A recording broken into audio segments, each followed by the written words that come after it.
রোজা 25টা চললে গেছে, কেউর কোনো খেয়াল নাই। এখন পর্যন্ত ঈদের কোনো জামা কাপড় পাই নাই।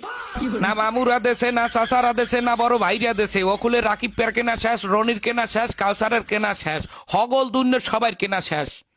খালি মোর তা কিনতে পারি নাই। সারা বছর আমি গতবারের দুগ্গা জামাই দিয়ে কাটাই দিস। দুগ্গা জামা, দুগ্গা জামাই দিয়া একটা বছর আপনারা কেউ কাটাইতে পারতেন না? আমারে কয়েন আপনারা কেউ পারতেন?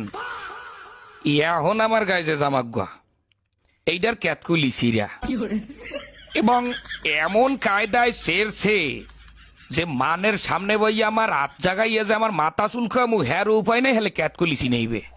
এবং পেন্দনের যে প্যান্ডা সবাই জানেন ফুটপাতে কিনছি, এই প্যান্ডার মধ্যে 19-20টা তালি, সিরা প্যান্ট সেলাই করিয়ে তালি দিয়ে হেয়ার পর হিন্দি।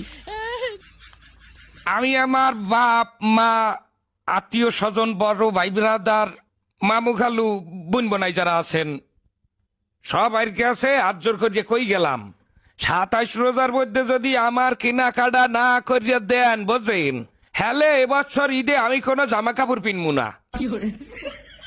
হাফ পিনতে খালি গায়ে নামাজে খারাইলে কলো মানে জিগাইবে একবার কেয়ার বাইর কেয়ার নাতি কেয়ার পোয়া, হেখালে কি আমার আল্লাহর ইজ্জত যাইবে?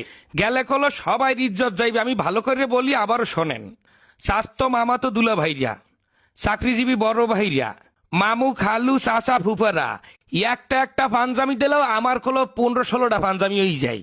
আপনারা জানেন কিনা জানি না, আমার বাপেরা তাহলে 3টা গরু আছে। যদি 27 রোজার মধ্যে আমার কেনাকাটা না করিয়ে দেওয়া হয়, হ্যালো ওই গরু আমি রাখতে হরমুখী।